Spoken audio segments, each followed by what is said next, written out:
Now on to the New Hampshire primary. The chase is on to cut into Mitt Romney's commanding lead in the polls. That's right. He's being attacked on all sides, but so far Romney's brushing off those criticisms and splitting his time between this state and South Carolina. CBS News chief political correspondent Jan Crawford has been tracking all the candidates. Good morning, Jan. Well, good morning.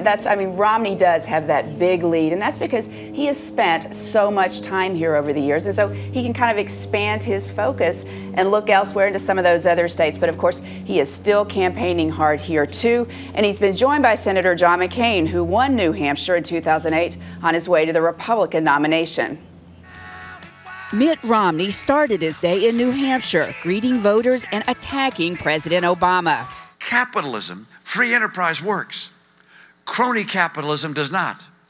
This president has engaged and is engaging in crony capitalism. And in the afternoon, thank you, Governor, he and Senator John McCain were in South Carolina, joined by Nikki Haley, the state's Tea Party-leaning governor. Romney can spend time outside of New Hampshire because he's more than 20 points ahead here, thanks to the time he spent with voters and his focus on issues they care about most, jobs and the economy.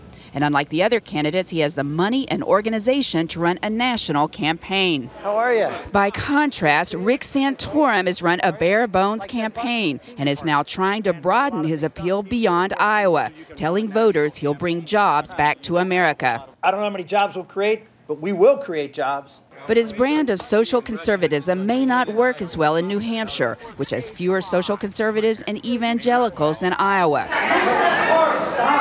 Thursday, Santorum got into an argument with voters about gay marriage. What's the public purpose? How is...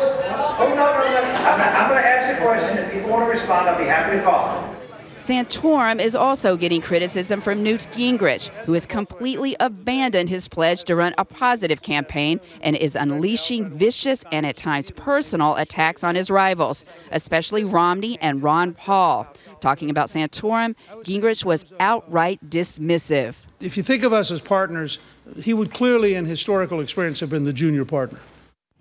Now, Gingrich, for months, had been warning that these negative attacks would only help President Obama. But after he was hit with some negative ads, he is not only answering back, guys, he is just using a flamethrower and scorching this field. So tomorrow night, they're all going to be on stage for that debate.